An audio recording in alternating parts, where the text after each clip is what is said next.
nɛgɛ ɲɛ 10 ani 7 bɛ joro Segu mara la ni Bamakɔ o waati kelen na wula nɛgɛ ɲɛ 12 bɛ Washington DC Amérique jamana faaba kɔnɔ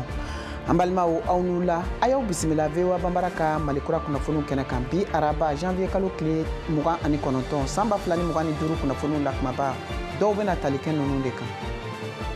Farafina Sahel kɔnɔ jamanaba saba Mali, Burkina Faso ani Niger jamanaw sen bɔra CEDEAO ka jɛkulu la min don laban ye bi araba janvier kalo tile 29 ye. O kama malidenw caman ye u ka hakilinaw di a kan ka fara Burkina Faso jamana kan nisɔndiya taama kan dugudenw fɛ k'u ka kɔkɔrɔmadonni kɛ. An bɛna o kunnafoniw lase. Congo RDC duguba filanan Goma M23 minnu kɔkɔrɔmadonnen don ni Rwanda jamana finitigiw ye kɛlen don ka Goma dugu minɛ. Ka kɛɲɛ ni gɛlɛya ninnu ye Rwanda jamanatigi Paul Kagame ye laseliw kɛ bi araba ko kumaɲɔgɔnya donna ani Amérique jamana ka ciladen ɲɛmɔgɔ Marco Rubio ni ɲɔgɔn cɛ. Kayatu Traoré bɛna o kunnafoniw lase. Farikolo ɲɛnajɛ nasiraw fɛ farafina ɲɔgɔndanba kan san 2025 min bɛna kɛ Maroko jamana kan. O kulu ka sugandili min kɛra ni kalata ye Chaka Traoré bɛna o kunnafoniw lase. Ka fara an ka fasirikɛlaw ka kunnafoni latɔmɔlenw kan Mali farafina gun kan ani diɲɛ fan wɛrɛw fɛ. A y'aw bisimila. An balimaw a y'aw bisimila ni ye VOA Banbara ka Malikura kunnafoniw kɛnɛ sigilen ye ka bɔ studio 53 kɔnɔna la Washington DC. Jɛmukan bɛ ka lase Mariam Traoré fɛ. An ka kunnafoniw an b'a kɔrɔtigɛ ni farafina Sahel jamanaba saba Mali, Burkina Faso ani Niger jamana olu ka senbɔli CEDEAO ka jɛkulu la bi ye o don laban ye n'o ye araba ye janvier kalo tile 29 o nɔgɔni fɛ a yirala k'a fɔ ko CEDEAO ye a yira ko a ka daw kɔni yɛlɛnen don hali bi kumaɲɔgɔnyaw bolo ma ani AES ka jamanaba saba ninnu cɛ. George Atino ale b'o kunnafoniw lase an ma bamanankan na. Ni CEDEAO bɔlen jamana 15 la ka kɛ 12 ye AES jamana sabaw Mali, Burkina Faso ani Niger n'olu bɛ nɛrɛmuguma la ni jan sanfɛ olu filɛ ni ka u senbɔ pewu farafina tilebiyanfan jɛkuluw ka tɔnba la wa o jamana sabaw senbɔli CEDEAO la o bɛ waleya ni arabadon yɛrɛ i n'a fɔ CEDEAO y'a perepere tigɛ cogo min na a ka dantigɛli sɛbɛn dɔ kɔnɔ o sɛbɛn kelen mun kɔnɔna la CEDEAO b'a ɲini a ka tɔndenw fɛ k'u ka taga ɲɛ ka CEDEAO ka bugunatigɛ sɛbɛn ani dugutaga sɛbɛn passeport bɛɛ lajɛlen lakodɔn minnu bɔra ale yɔrɔ ni a ka tamasiyɛn bɛ u sanfɛ n'u bɛ Mali, Niger ani Burkina Faso jamanadenw bolo k'a fara o kan CEDEAO bɛ a ɲɛfɔ fana k'olu bɛna taa ɲɛ ka baara kɛ lakanako ta fan fɛ ni farafina tilebiyanfan jamanaw bɛɛ lajɛlen ye. It is in our collective interest to work together. A ko mun daga di an bɛɛ lajɛlen na o ye an ka taa ɲɛ ka baara kɛ ɲɔgɔn fɛ lakanako ta fan fɛ sabula CEDEAO b'a dɔn k'a fɔ ko an bɛɛ lajɛlen ka lakana dulonnen bɛ ɲɔgɔn na o de kosɔn an kan ka taa ɲɛ ka baara kɛ lakanako ta fan fɛ a mana kɛ farafina tilebiyanfan ye walima farafina bɛɛ lajɛlen yɛrɛ kɔnɔ. Not only within West Africa, but across the region, across the continent. Wa CEDEAO b'a perepere latigɛ fana k'a fɔ ko fɛɛrɛ kɔrɔma minnu talen don k'a kɔrɔ k'olu bɛ to sen na ko fɔ ni a jamana ɲɛmaw olu nana fɛɛrɛ kura wɛrɛ ta k'o lasa ka kura bila o nɔ la ka fara o kan CEDEAO y'i kanbɔ k'a fɔ k'u ye bolofara kura dɔ bila sen kan cogo min na ka se ka kumaɲɔgɔnyaw kɔni bila sen kan u ni Mali, Niger ani Burkina Faso kelen kelen ni ɲɔgɔn cɛ. An bɛ taa Burkina Faso jamana kan ka kɛɲɛ ni AES jamana saba Mali, Burkina Faso ni Niger jamana ka senbɔli ye CEDEAO ka kulu la. Kunu tarata Wagadugu dugu kɔnɔ u ka duguden camanba bɔra ka nisɔndiya kɔkɔrɔmadonni kɛ ka taa Burkina Faso jamana ɲɛmɔgɔw ma n'u ka senbɔli ye CEDEAO ka jɛkulu la. Gildas Da, VOA Banbara tɔgɔ la ka bɔ Wagadugu. Farafina tilebiyanfan jamanaw ka tɔnba min ye CEDEAO ye nin fasajugu fɔ ni AES jamana ka drapeau ye u bolo ni wulikajɔbaga ninnu fɛ sigasi foyi t'a la AES jamanaw tɛna segin bilen CEDEAO tɔn kɔnɔ tugun. Amade Maïga ale ye CNAVC maa ye. An tɛ troisième pas mais ni CEDEAO ye à partir d'aujourd'hui Burkina Faso tɛ CEDEAO kɔnɔ membre foyi tɛ CEDEAO kɔnɔ passeport fana kɛra ka ban CEDEAO tɔn na an bɛ o daari sisan o ka wari nin sisan CFA nin o ka CEDEAO wari AES wari bɔ. Adama Traoré kɔni ale bɔra dugu wɛrɛ le. An bɔra Mali la fo ka bi ni an ka sen sabanan de an bɛ kɛnɛ in kan an t'a dabila fo o ka kuma dabila o ka bikiw yɛrɛ kari AES ka jɔ an bɛ min nɔfɛ CEDEAO ka taa k'an to a nɔ na an b'a fɛ an ka paso dilan bi le 28 an b'o kɛnɛ de kan place de Révolution ni an ma sa an t'a to fo an ka ta an dan yɔrɔ Président Assimi Goïta ko CEDEAO man ɲi an minnu tɛ faamuli kɛ an ma sɔn mɛ an y'a ye bi an b'a kɔ bi an b'a kɔ sini o président saba in ni wulikajɔ kɛnɛ nin kan ni a ka gouvernement maaw ye premier ministre Jean-Emmanuel Ouedraogo ni tubabuw ka mara farafina jamana ninnu kan ni sɔbɛkɔrɔ lagosi. Aujourd'hui, la CEDEAO farafina tile bɛ yan fan jamanaw ka tɔnba walima ni an tun bɛ se k'a fɔ fɛn yɛrɛ ma ko farafina tile bɛ yan fan jamanaw ka tɔnba sisan bɛ anw kɔfɛ anw ka jamana ɲɛmɔgɔ kapitɛni Ibrahim Traoré ni a balimaw général Goïta ani général Tiani olu cɛsirilen do kosɛbɛ nin kɛlɛ nin kɛli la min bɛna don anw ka jamanaw tariku kɔnɔ wa o fana fo ka taa bila anw ka seba mumɛ sɔrɔli la farafina tile bɛ yan fan jamanaw ka tɔnba tun ye juru dɔw ye min tun bɛ ka jɔnya siri anw na ani anw ye dan sigi o la janvier kalo tile 28 san 2024 anw b'a dɔn ko juru wɛrɛw belen bɛ nga jamana ɲɛmɔgɔ saba ninnu hali sisan o ka dendenw minɛnen do u bolo ka ɲɛ juru minnu bɛɛ bɛ yen ninnu bɛna tigɛ wa o tɛna kɛ ni hinɛ foyi si ye hali belen anw ka kɛ kɔlɔsilikɛbagaw ye mun kama faragwɛ minnu bɛ fɛ ka u ka mara jagoya anw kan ni o ka cɛkɛda kuntanw tɛna u fari faga abadan. ne vont jamais baisser les bras. ni wulikajɔ ni welelikan min lasera nin bi batora Burkina Faso dugu caman kɔnɔ bi tarata nin na janvier kalo tile 28 san 2024 kɔnɔ ko Burkina Faso, Mali ani Niger bɔra CEDEAO tɔn nin na ko bɔ waati ko fɔ ni siti olu la farafina tile bɛ yan fan jamana tɔnba CEDEAO a waati la tun y'a yira ko jamana saba ninnu u ka ɲi ka san kelen lo kɔnɔ u ka nin laɲini nin kɛ nin kɔ ka sɔrɔ ka se ka bɔ nin tɔnba nin kɔnɔ. Gildas Da, Ouagadougou, VOA Bambara tɔgɔ la. hali bi ka kɛɲɛ ni AES jamana sabaw Mali, Burkina ani Niger ka senbɔli ye CEDEAO ka jɛkulu la maliden dɔw ye u ka hakilinaw di a ko ɲɛ kan. Mariam Kuyate ale ka kuma baranin na VOA Bambara tɔgɔ la ka bɔ Bamako. CEDEAO ni AES jamanaw ka kɛɲɛ ni bi janvier kalo tile 29 ye nin kɔni ye olu kɔni faralen ka bɔ ɲɔgɔn na pewu hali n'a sɔrɔ CEDEAO ye fɛɛrɛ salon kɔni sigi sen kan yaasa a tɛgɛ kana se ka bɔ ni jamana saba ninnu na nka a ma taa k'a dan. Réalité dɔ bɛ AES jamanaw na CEDEAO mɔgɔw il faut le vivre pour que k'a dɔn o ye mun ye n'o ye jatigɛ wale mɔgɔw bɛ ka waleya min kɛ an ka jamanaw na o kɔnɔna na an ka jamana saba ninnu ka fara ɲɔgɔn kan u tun bɛ se ka fɛn min u b'a fɔ ma ko volet militaire ka baara kɛ ɲɔgɔn fɛ AES kɔnɔna la walasa k'a lakana ni sabati mais o baara bɛ se ka kɛ k'an to CEDEAO kɔnɔ ne kɔni ka hakilina na an kan ka baara kɛ o kɔnɔna na parce que anw ye farafina tilebiyanfan mɔgɔw de ye. N'i ye tubabu jamanaw yɛrɛ ta parce que ko in bɛɛ daminɛna olu kan n'i y'olu ka jamanaw ta an ye Europe jateminɛ Union européenne na Brexit tun bɛ yen ni anglais tun bɛ fɛn na donc anglais bɔra u ka Union européenne na a waati la a mankanw cayara mais u ye ɲɔgɔn tɔtɔ fɔ ka na u bɔ u ka Union européenne kɔnɔna na donc o ɲɔgɔnna de filɛ ka kɛ farafina donc farafinw kana bila u kɔnɔ k'a fɔ ko nin bɔli CEDEAO la k'a bɛ kɔlɔlɔ se ɲɔgɔn ma. AES bɔli CEDEAO kulu kɔnɔ hali n'a sɔrɔ a diyala maliden fanba kɔni ye sa nka maa caman y'a jira k'a fɔ ko halisa an ka fɛɛrɛ kɛ an bɛ ka baara kɛ ni CEDEAO ka minɛ minnu ye i n'a fɔ passeport ani carte biométrique ani franc CFA min yɛrɛ bɛ ka don an fɛ yan nɔ ko falen ka se ka don olu bɛɛ lajɛlen na. u y'an bɔ a kɔnɔ cogo min na halisa u ka jija u k'a ɲɛɲini u k'an ka passeport k'an ta ye u k'an ka wari k'an ta ye u k'an ka carte d'identité u k'a bɛɛ bila an ka bolo kan n'o ye nafoloko in yɛrɛ ye u ka franc Mali u k'a bɔ donc an bɛ se ka baara kɛ an yɛrɛ ka fɛngɛ ye cogo min na o ye ne ka hakilina ye. donc n'a kɔni ma ɲɛ k'a fɔ k'an bɔra CEDEAO la CEDEAO bɛ kan na kan min tɛ anw ka kan dɔɔnin kan min tɛ anw ta ye quoi Azizi bɛ tilen ka fɔ an bɛ Azizi lamɛn kosɛbɛ a n'an balimamuso wɛrɛ bɛ n kɔni t'o tɔgɔ dɔn mais an b'olu bɛɛ lajɛlen lamɛn donc ne fana ka base fana ye fɛn min ye o fana ye kanko ye u ka fɛɛrɛ kɛ u ka se k'an ka sɛbɛnw bɔ an ka kan na Mali ka bɔ a ka kan na Niger ka bɔ a ka kan na Burkina ka bɔ a ka kan na.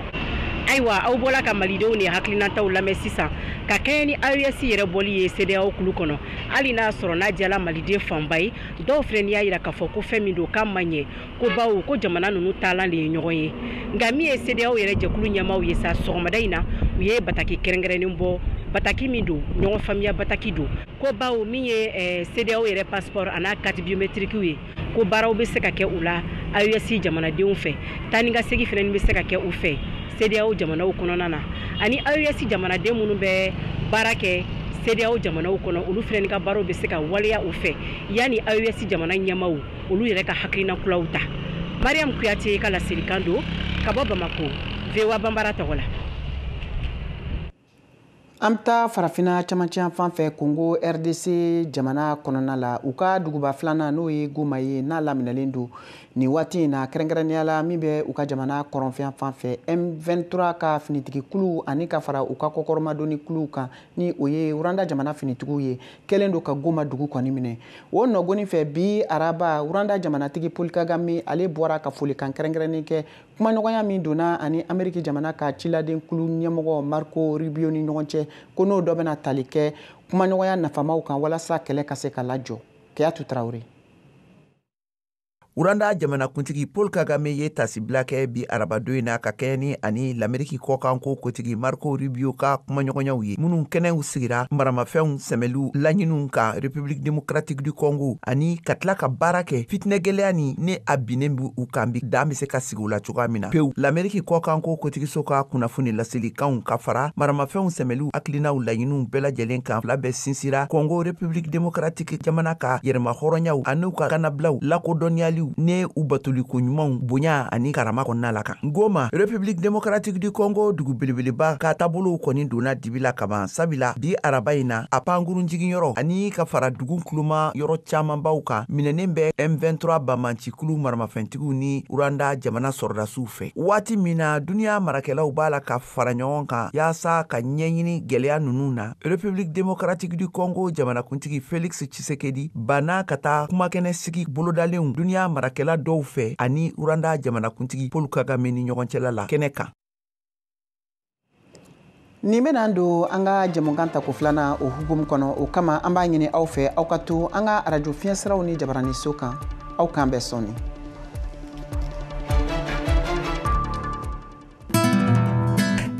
An b'a fɔ tiɲɛ wa an kɔni an b'a fɔ an balimaw ani yantuma an ka nin dɔgɔkun babu bɛna tali kɛ Mali, Burkina ani Niger senboli farafina tilebiyanfan sɔrɔkɔ jɛkulu n'o ye CEDEAO ye. Hali ni a jɛkulu o jamanaden caman limaniyana ko AES ɲɛmɔgɔw tɛna segin u kɔ caman fana minnu seko ma kɛ o latigɛ jɔrɔlen ani kunpala k'a dɔn bɔfan jumɛn sigira sen kan AES ɲɛmɔgɔw fɛ nin furusa kɔfɛ. Nin bɔli kɔlɔlɔ bɛ se ka kɛ mun ye jamanadenw ma. O kama ni minnu b'a fɛ k'u da don an ka nin jumadon nata janvier kalo o tile 31 na san 2025 a y'aw tulo sɔgɔ VOA Afrique an b'a fɔ jɛmukan tila. Ayiwa n balimaw nin jɛmukan kɛrɛnkɛrɛn a kana fɔ kɔ dɛ. An balimaw an ka foli b'aw ye k'a da aw tulo kan hali bi k'a fɔ aw sɔgɔlen don VOA Bambara kan Malikura kunnafoniw na min bɛ k'a lase Mariam Traoré fɛ. An bɛ kunnafoniw kɔrɔ cɛ ka na n'a ye Ameriki jamana kan yan tasuma kasaraba min binna Los Angeles sigida kan ni o bɛ Californie mara la a yirala k'a fɔ nin kasara binnen kɔfɛ u ka dugudenw caman ye u ɲɛsin kunnafoni ɲumanw ɲinini ma bɔlɔlɔsira kan walasa ka se k'a dɔn tasuma kasara yɛrɛ a bɛ tali kɛ ko minnu kan ni kunnafoni ninnu bɛɛ lajɛlen ɲinina Michel Quinn fɛ VOA tɔgɔ la a b'a yɛlɛmana Modibo Keita fɛ bamanankan na VOA Bambara tɔgɔ la. Kasɔrɔ tasumajeniba min kɛra Los Angeles kɔn bɛ ka kɛ gɛlɛya ye ka ɲɛsin adamaden jɛkulu caman ma dugukɔnɔdenw ani magalew olu bɛɛ lajɛlen mago bɛ kunnafoniw na kunnafoni minnu n'u bɛ se ka u mago don o la teliya la i n'a fɔ yɔrɔ minnu u kan ka taa ye ani fiɲɛ ɲɛsinnen bɛ yɔrɔ minnu ma fo ka taa se sisi ɲɛsinnen bɛ yɔrɔ minnu ma ani kurantigɛ o ko kan o ɲɔgɔnna waleya wɛrɛw ma. Maa caman y'i ɲɛsi Watch Duty ma ni ale ye bɔlɔlɔkan sira dɔ ye min ni a baara kɛn bɛ jɛkulu dɔw fɛ ni olu sigilen bɛ kilomɛtiri 100 damadɔ o yɔrɔw la California ale saheli ɲafan fɛ. Watch Duty o bɛ kunnafoni di jamana kɔnɔdenw ma kunnafoni gɛlɛnw nin waati in gɛlɛyaw kan fo ka taa se waati yɛlɛmaw ani fiɲɛ taabolo yɛlɛmaw ani gɛlɛya wɛrɛw minnu bɛ maaw kan nin cakɛda in n bɛ lakurayali kow sigi sen kan sigida ani sigida ka taa ni gɛlɛya o waati taabolow ye. Ne ka gɛlɛyaw ani sigiɲɔgɔnw ka gɛlɛyaw o min sigin bɛ ne ni mɛtiri 400 ɲɔgɔnna ni ɲɔgɔn cɛ olu tɛ kelen ye o ye tiɲɛ ye adamaden jɛkulu bɛɛ lajɛlen ma o yɔrɔ in de la subahana mansinw olu sen bɛ don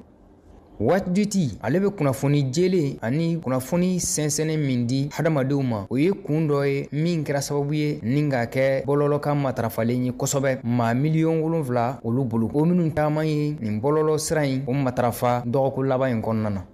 ɲɔgɔn fɛ an kan ka an ɲɛw ani an tulow ka fara an bɛ nin kunnafoniw di ka ɲɛsin maaw ma an ka kunnafoni di siraw fɛ baarakɛɲɔgɔn wɛrɛ min bɛ Watch Duty la o ye N5 Sensor ye o fana ye cakɛda ye min sigilen bɛ Maryland ale ka jatalanw dugukolo kan o fana bɛ sisi fɔ ka taa se funteni ani ja wɛrɛw olu yira tasuma kan ni kirisɛl kumana ko kura u b'i n'a fɔ nun de wa u bɛ gɛlɛya fɛn fɛn bɛ yen nɔ sisi kan fɔ ka taa se u yɔrɔ cogoyaw kan olu minnu bɛ fiɲɛ fɛ bɛ nin bɛɛ lajɛlen ye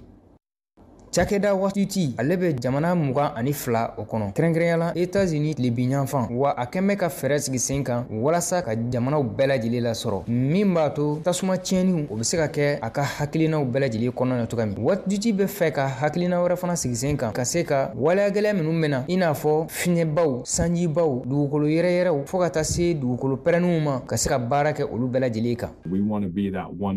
an bɛ fɛ ka kɛ nin cakɛda kelen ye ni maaw bɛ se ka kunnafoniw sɔrɔ nin waati gɛlɛma ninnu kɔnɔna na walasa ka se ka kunnafoni sɔrɔ sira jɛlen sɔrɔ kɛrɛnkɛrɛnyala walew kan wale minnu bɛ sen na an bɛ to Ameriki jamana kan ya hali bi Ameriki jamana ka ciladen n'o ye Marco Rubio ye ko kunun tarata ko baɲumankɛ min dɛmɛw ni o bɛ latɛmɛ Ameriki jamana fɛ ka ɲɛsin maaw ma ni o bɛ tali kɛ siyɔrɔko ani furakow kan ko o nafolo o tɛna tigɛ o baaraw bɛna to senna hali ni k'a sɔrɔ Ameriki jamanatigi Donald Trump tun ye laseliw kɛ kunɲɔgɔn tɛmɛlen a kɛlen kɔfɛ ka fanga ta ko tile 90 ɲɔgɔn de bɛna labila u ka sɛgɛsɛgɛli bolo ma ka lajɛli kɛ cogo min na a bɛ se ka dɔn dɛmɛ ninnu baara minnu bɛ latɛmɛ Ameriki jamana fɛ ka di Ameriki jamana kɔnɔna na kɔkanko koɲɛw la olu ka lajɛlan na ni o dɛmɛ dɔ bɛ tali kɛ dɛmɛ telima labilalenw kan min tun bɛ ka labila ka tɛmɛ Egypte jamana fɛ ka taa Israel jamana ni Palestine cɛ jamana o kɛlɛ la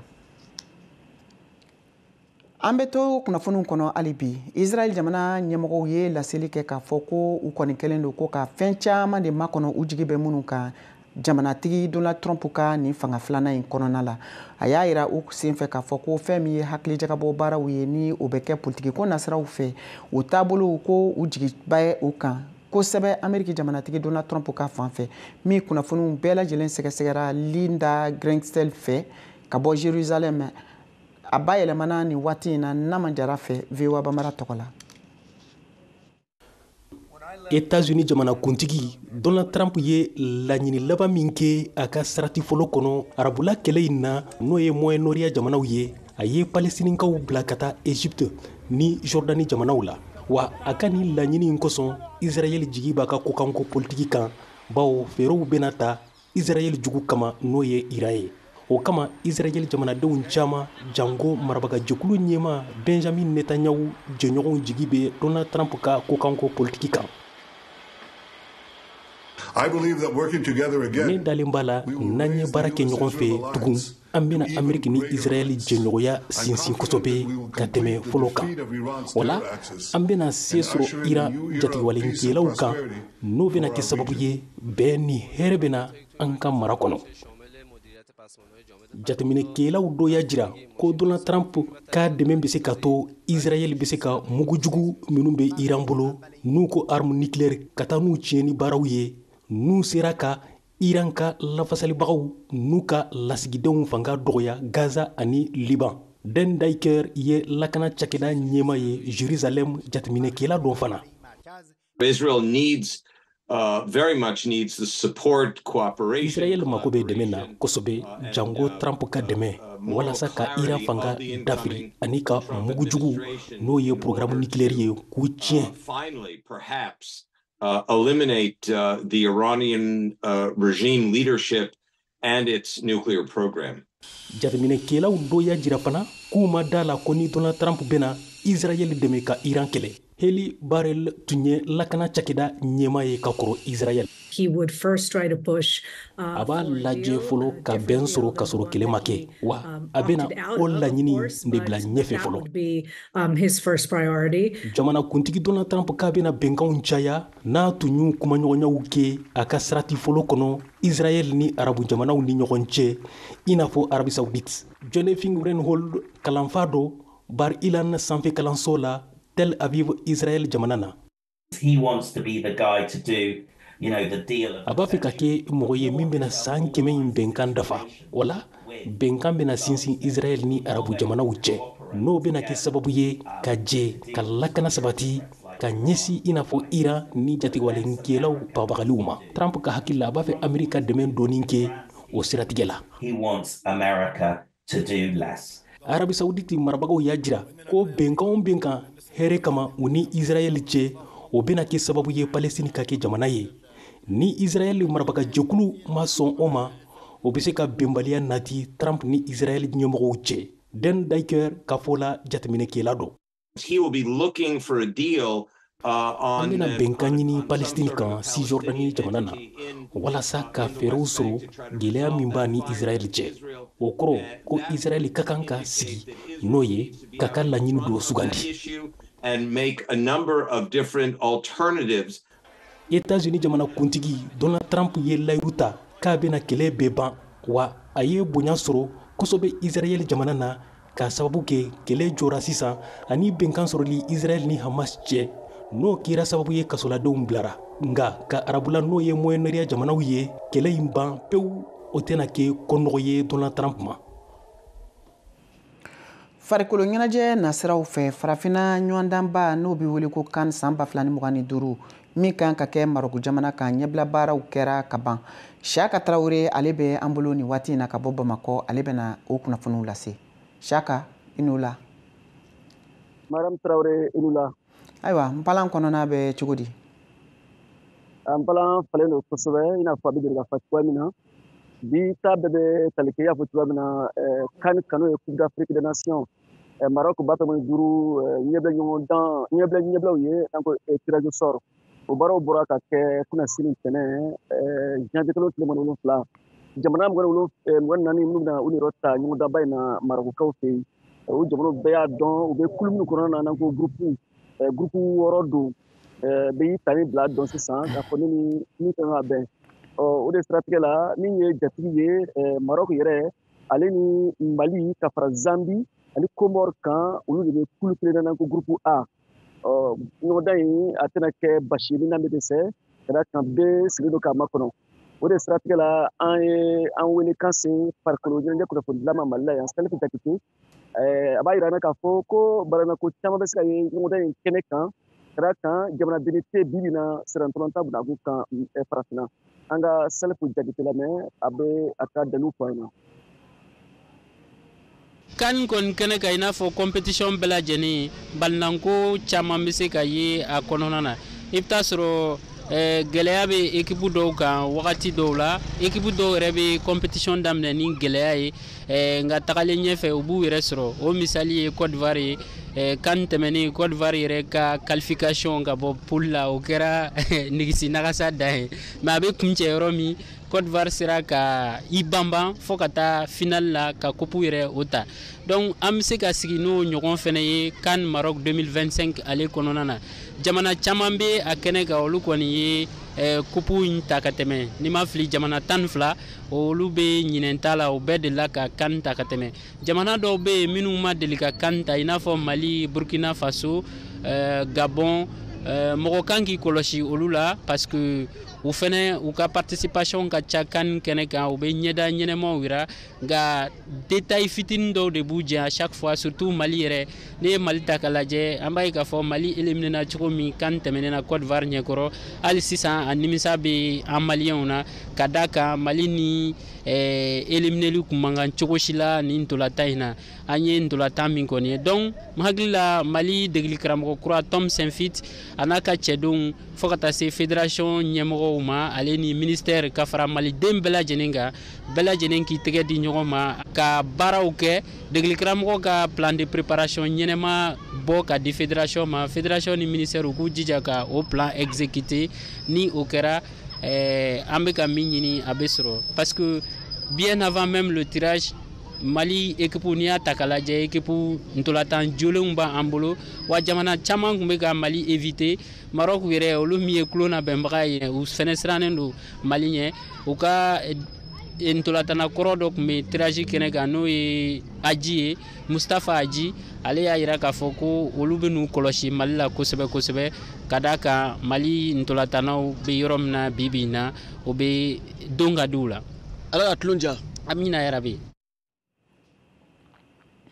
Mariam ni tun ye Salif Jakite farikolo ɲɛnajɛ kunnafonidila don Bamako yan a ka hakilinaw ka sanga ni balanako caman ye an bɛ se ka min ye sirantulantan kɛnɛ in kan n'o ye CAN nata ye Marɔkaw fɛ i n'a fɔ balanako bɛ dɛrɛ ka kɛ cogoya min na ka fara o kan i b'a ye k'a fɔ min ye Koronikali ɲɔgɔndan in na ko match d'ouverture jatigi Maroc ale ni Comore de bɛn'o ta ɲɔgɔn fɛ o ɲɔgɔndan bɛ 10 décembre kalo nata tile 21 san 2025 Mali yɛrɛ ale bɛ don tulon na décembre kalo nata tile 22 san 2025 Mali ale ni Zambie de bɛna ɲɔgɔn sɔrɔ kɛnɛ kan Mariam i b'a ye kɛnɛ in fana kan ɲɔgɔndan belebelew makɔnɔnen don kosɛbɛ kosɛbɛ n'an ye groupe C ta groupe C kɔnɔna na décembre kalo tile 17 min ye Nigeria ye Mali forobatɔn jeli karamɔgɔ kɔrɔ Eric Sékou Sahel ka cɛdenw olu ni Tunisie bɛna ɲɔgɔn sɔrɔ o don dugusajɛ décembre kalo tile 28 ɲɔgɔndan belebele fana bɛ yen poule kɔnɔna na o ye groupe E ɲɔgɔndan ye Algérie ale ni Burkina Faso bɛ ɲɔgɔn sɔrɔ dakun bɛ olu cɛ CAN tɛnɛ na Côte d'Ivoire ani fana o don kelen na décembre kalo tile 28 groupe F kɔnɔna na Cameroun ale ni Côte d'Ivoire jɔnjɔn tɛmɛnen b'ale bolo olu bɛ ɲɔgɔn sɔrɔ o ye ɲɔgɔndan belebelew ye poule ɲɔgɔndanw kɔnɔna na nka i b'a ye k'a fɔ yanni ɲɔgɔndan in ka se coupe du monde 2026 o éliminatoire u bɛna daminɛ sɔɔni mars kalo nata la Mali yɛrɛ ale ni Comore min kan ka ɲɔgɔn sɔrɔ CAN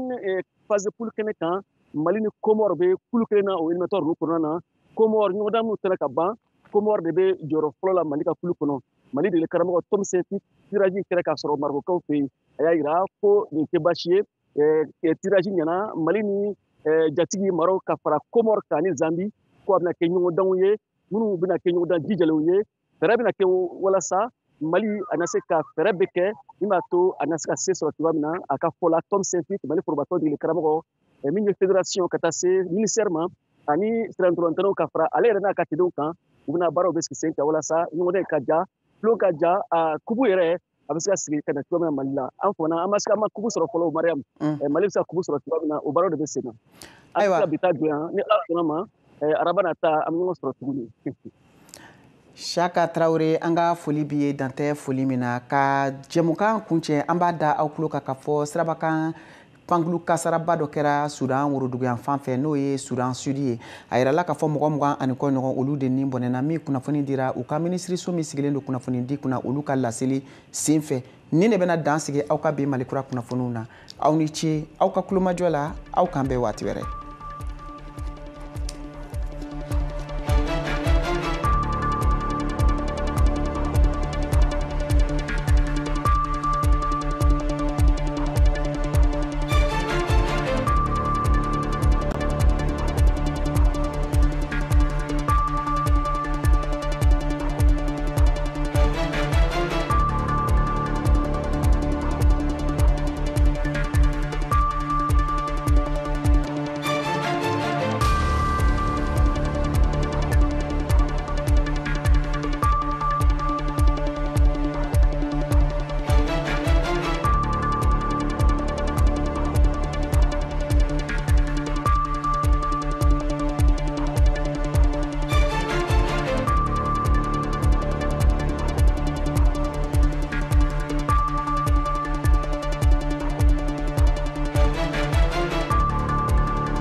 Parlez Bambara, Dioula, Malinké. Vous voulez recevoir l'actualité au quotidien? Abonnez-vous maintenant à la chaîne WhatsApp VOA Bambara. C'est simple. Rendez-vous sur WhatsApp dans la section Actu en bas à gauche de votre écran. Tapez VOA Bambara et cliquez sur Suivre. Vous recevrez ainsi les dernières nouvelles du Mali. Du Burkina Faso, du Niger, de la Guinée, du Sénégal, des États-Unis et même des cours d'anglais en Bambara. nin de bena kɛ an ka bi walanda ye. How do you feel? Ibe cogo di? Ne manquez rien, rejoignez VOA Bambara.